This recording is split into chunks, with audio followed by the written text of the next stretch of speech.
at Warden Central. Oh no, he's fallen on the... Yeah, a little bit of a station area here. Now then, in the last programme of the Garden Railway, we showed you how to do this. Raise a railway above the ground. We did it the hard way, mind you. We put sleepers on their ends and they're supporting 6 tonnes of hardcore behind. You don't have to do it that way. There is a far easier way. You could simply put your railway on boards, supported by posts stuck into the ground. And we will be showing you how to do that later on in the series. Now then, today we're going to be playing around with this hole. We're going to create a water feature, all right? Going to make it into a harbour. It's going to look fantastic. How do we go about it? I don't know, but I know a man who does.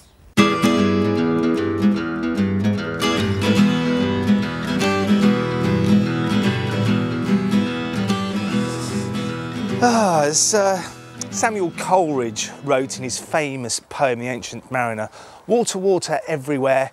What a mess. It's horrible. We don't want it everywhere. We want it in our pond. How difficult can it be? My mother-in-law's just put one in. She managed it. Why can't I? Well, I probably can, I expect. And Robin Reynolds is here to show me how to do it. Hi, Robin. Oh, hi, Mark. Well, this is a lovely little railway you've got here. Yes. Just tell me a little bit about it. Well, it's 16mm narrow gauge. Yeah. And I built it probably about 10 years ago. Yes. And it runs from here along, as you see, up through the garden. Yeah. And at this stage, because we have a sloping garden, here it's a nice convenient height for the steaming bay. OK, well, what's this railway called? It's the Woody Lake Railroad. And it's American outline, isn't it? Well, it's American or Canadian, whichever you like, but North American anyway. OK, this little fella looks as though it's about to go. Is it fully yes, steamed up? Yes, he's almost ready to go. OK, well, let's let that one off and you can talk me through your railway. OK, sure. He's away. Marvellous.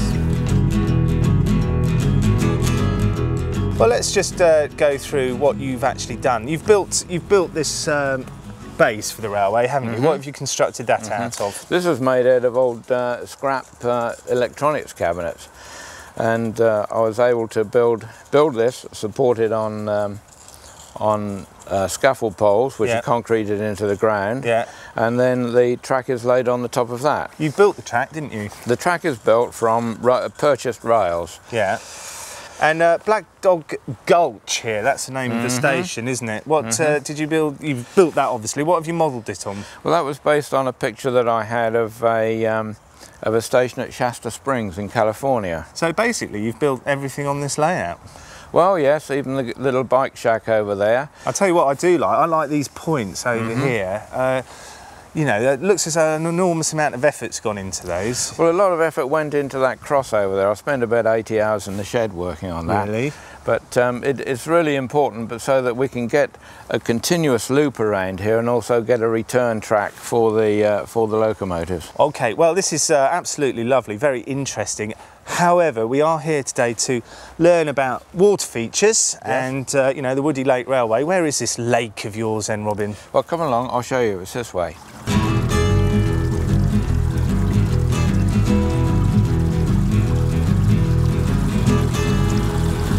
I have to say, Robin, very convenient of you to build this pond right here in front of this bench for us. Well, actually, the pond came first and the bench came later. Do you know what? I've got an overwhelming desire to go to the toilet. I don't know where that's come from. Now then, talk us through the evolution of this water feature. Well, as I said earlier, because the land is on a slight slope and we had a convenient height for the steaming bay, at the top end of the garden here, this became a convenient height for the edge of the pond. All right, so you always intended to have the pond here? Well, you either have a pond or you have a rock garden. And you wanted a pond? And I wanted a pond. So you built this wall.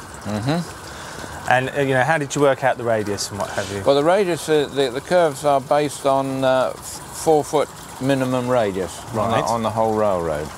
And that is a fairly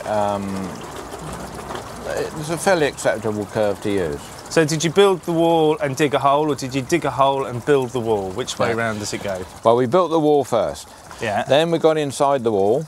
Yeah. And dug the hole and banked the soil up from the bottom to the sides of the of the wall. Well, how deep is that in there then? That's about 2'6". So you've dug below the height of this wall? Below the height of the wall.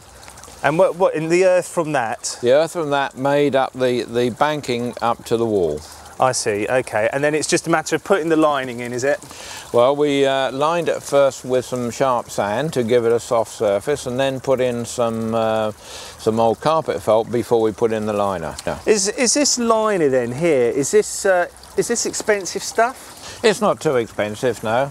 You buy this from most pond centres anyway. I see. And this water here, on this waterfall, where's that coming from? Well, that's coming up from the pump. There's a submersible pump in there with a biological filter on it. And that just keeps the water circulating clean. It's very clear, isn't it? You can see all the fish down at the bottom there. Does the pump come with all that green stuff already on it? That grows after a time. Oh, I see. Does this just lift off? It just lifts off. Just straight like that. Nice and easy. Well, what on earth is this then?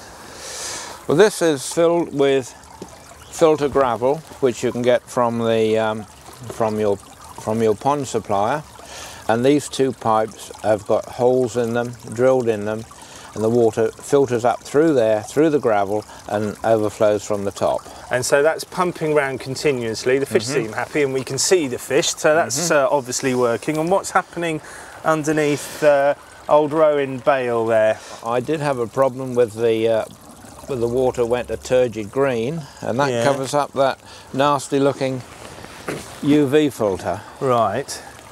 And how does this work? What's that doing? Well, that is another piece of pond magic. There is an ultraviolet lamp in there. The water comes up from the pump through here first, and it kills off a lot of the green algae that does form in the pond. Yeah. And then from there it goes up through the gravel filter. Okay, well that's marvellous. So that's all the things I need to know really about water features, isn't it? Fine.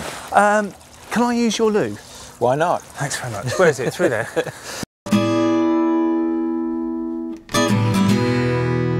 It's David Pratt. All right, David? Yeah? It can only mean one thing, we're back in my garden. OK, so, right, water feature. What we're going to do, what I'd like to do, is build a little harbour here in my hole that I've created, and have a little dock here, where the railway will run down. Yeah. It's a very steep gradient, that, isn't it? Shouldn't be over 1 in 20, let's say. So we're going to have to cut a hole here, drop that down, so it's a gentle slope. OK. I'm going to do that, aren't I? Yep. I can feel it already. Here we go. So I'm cutting a bit of shape out here, aren't I? You need to cut enough to allow wide enough. Say there. There's a piece of track. Yeah. Just put that roughly where you want it.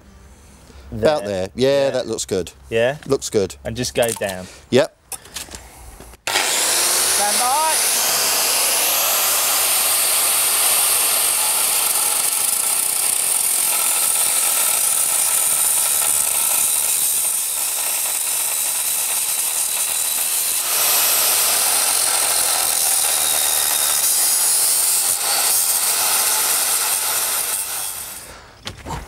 Voila!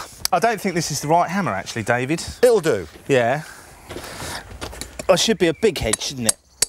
Yeah, go on as hard as you can. That is as hard as I can. Oh, mind your fingers. I am minding my fingers. Move the bolster along a bit. Yeah. Now try belting the concrete block. Yeah. Really hard. There you go, it's gone. Now tidy it up with the bolster. Yeah. And the other bit. Right, there you go. Flushed with success from my angle grinding debut. I've cut 2 holes out of the harbour wall here. One of them's to allow the railway down. I think we can probably get a good demonstration of that there. That's a much better gradient, isn't it? That's going to work its way up there. This hole here, do you know, I'm going to put a waterfall in, and that'll come down through there, trickle under, and sort of explain how the boats got here in the first place. Now, Robin was telling me to first of all make sure all the stones are out. Yeah. And then he said put a lining of sand first. Yeah. Yeah. And he also said you could use underlay or carpet, something like that. Underlay's okay. Carpet, there's a bit of a problem. Some carpet's got cotton in it. You put it under there, it'll rot down, ferment, You get gas bubbles, that push your liner up. Really? It just depends on the carpet you use, that's all. So really you want something like man-made, 100% nylon, something like that? Yeah, I would guess so, but underlay is perfect, of course. There we go, I think that's got to be enough, hasn't it, David? Yeah. Surely. Mm-hmm. Now, before we do anything else, we've got to put some polystyrene down. Polystyrene? Yeah. This is what you need. Yeah. You put a piece of polystyrene under your liner. Yeah. You put your liner on top, so you made a sandwich. Yeah. With the polystyrene on top of your liner inside. What's that doing then? Now what that means is you can build on that without damaging your precious liner. Okay, liner. Tell me a bit about liners, David. Okay. The easiest way is a piece of polythene sheet. Yeah. But that won't last very long. Yeah. Then you've got a tarpaulin. A little bit more expensive. That'll last you a couple of years. Yeah. This is butyl. Yeah. And will last 25 years, they say. Okay. This is a big old bit here. Do we need this much? Yeah. The way you work out a liner is you measure your pond, you measure up, you add half again, and then some for safety. Okay. Because you're going to have lots of creases and you're going to have to neatly pack it into corners and out of the way. All right, so and that uses up the rubber. What always happens is when you put the water in, you find that you've put the liner and it drags one side too far. So we've got to make sure there's plenty each side for when the water goes in and pushes it. Yeah.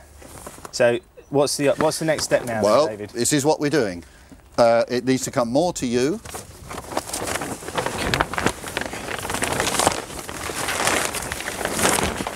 That looks as though it's about in the middle. Yeah. Yeah. Now I'll take my shoes off and stomp down in there. Go on then. Probably got a hole in my sock. Play the floral dance for you if you want. Yeah. If that helps.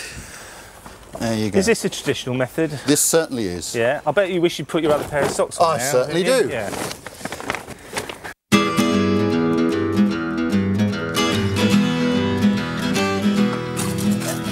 Hello, welcome back. Now we've got our liner in here, all nicely tucked in. David's pressed it all in with his feet, I'm glad to say. I see you've added another little bit up there. What's that about, David? Yeah, this is. You said you wanted a waterfall. Yeah. So I cut a piece of liner. We had more than we needed. It's always wise to get more than you need. Yeah. I've cut a piece, just laid it on top. The water isn't going to climb out uphill, so it's just flopped down. But if you do need to glue or you get a hole, you can use petrol and stick the two lumps together because it's made of butyl rubber. Oh, right. And, so if I got a hole in the lining, I could do that, could I? You can put a splash of petrol, a little bit of liner, cut a piece off the edge, stick it over it, or use a bicycle tyre repair kit and put a puncture repair on it. I understand why you're doing a pond, because gardens, this is a railway in a garden and it should be integrated, and a pond's lovely. Yeah. And I understand why you're making a pond. Running water, waterfall, all very nice, yeah? What I don't understand is why you're building a dock in your pond. Well, well, I've got my own little scenario for this line, which is helping me along a bit, and I'm going to call it the saffron line. Yeah. And my little line is going to bring saffron from the saffron mines up at that end of the garden over there. Good. And it's going to come via Walden Junction, I think I'll call that station there. Yeah. And it'll bring the little wagons of saffron down to here. It's a small trade, but highly lucrative. Is it? Excellent. Yes. Yeah. But the company has fallen on hard times. Like all railways. And so it's had to buy all its stock in from an old Swiss railway that was getting rid of them. And that explains my Swiss trains. It certainly does. It explains the Swiss trains in an English station. Absolutely. Now then, there's my dock side. Do you think it should go up another block? It looks to me as though we need another one. I'd try it, yeah. Check it first. It's all to do with this waterfall level, isn't it? What do we think there? I think that would be perfect, because the water, let's have the water half an inch down from your dock. So another the railway on will come on. I think that looks to me as though we're still a good level and a good gradient here. Yeah? That's good. Okay, great. I'll put some mortar on there then. And I hope we're right when we fill it with water.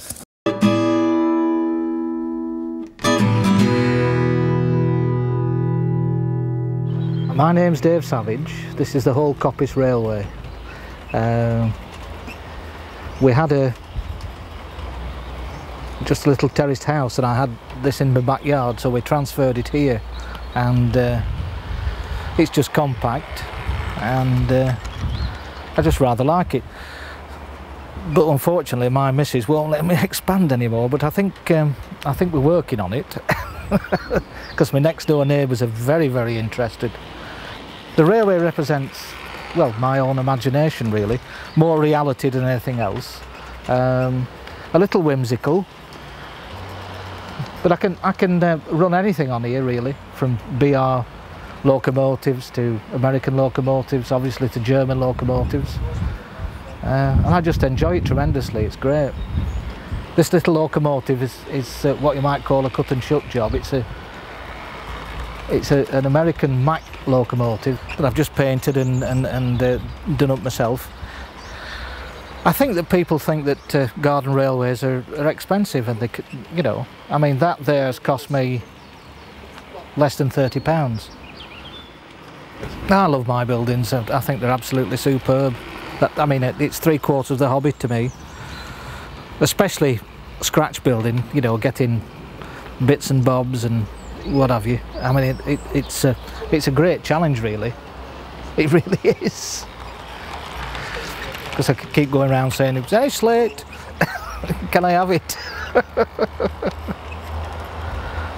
It's from garden centres, just crushed slate, and you know what people have given to me really. But the lichen and the moss, you know, that's the cheapest thing. It really is, because I just pinch it from bottom at garden, and it grows really well in the summer. Not a bad little railway, is it really?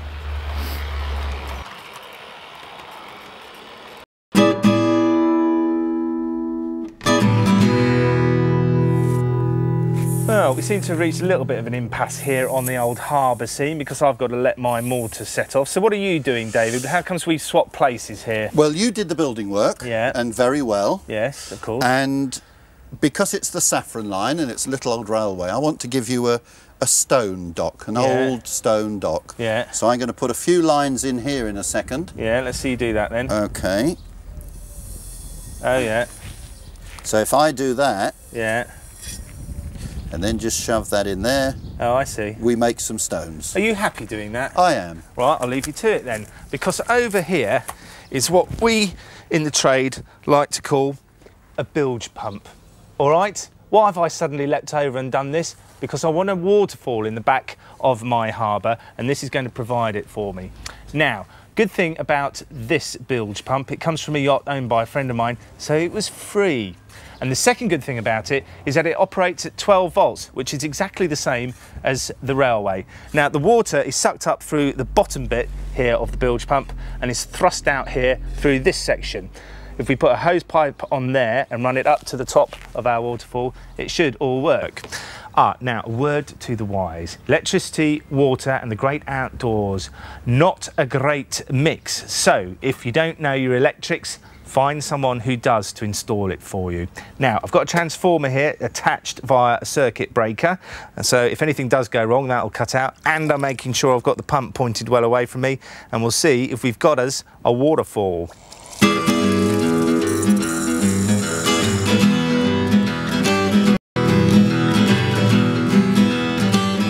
Well, it's the Hampstead Clockwork and Steam Light Railway Company.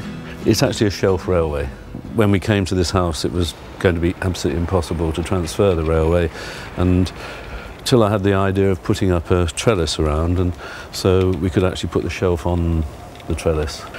The railway is an out and return that straddles a gateway with a girder bridge. We have an American bridge, which in fact I bought in America. Oh, there's also a little a covered bridge, which is stopping a vine from climbing all over the track. Then we have a massive trestle. Radius on this loop is about 3 foot radius, and in fact this is really only suitable for narrow gauge. The longer engines just won't get round. The railway is built in sections, a bit like sort of plug-in sections, so that the bridge is one piece, the curves are one piece, and it means that I can sort of replace sections quite easily. And as you can see, there are some sections, new sections, which have been put in recently. The track's a mixture of nickel-silver track with plug-in sleepers and an enormous amount of steel Bassett-Loke track, which I favour because I think the steel gives you better grip, and in fact it gives you the joy of cleaning off the rust with the wheels of your trains.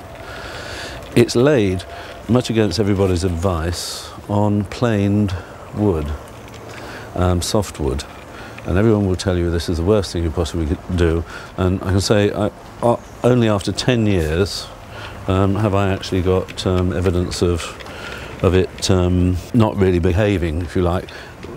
You know, with regular creosoting, another pleasure I think in railways, that you can actually do real maintenance. You have a real train taking real creosote round and really creosoting the track and preserving it.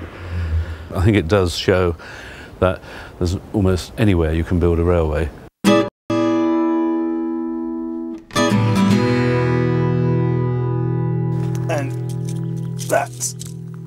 That'll fit something like that, I suppose. Right, there we go. That's as far as we can take the water feature at the moment. Far from being complete, I grant you.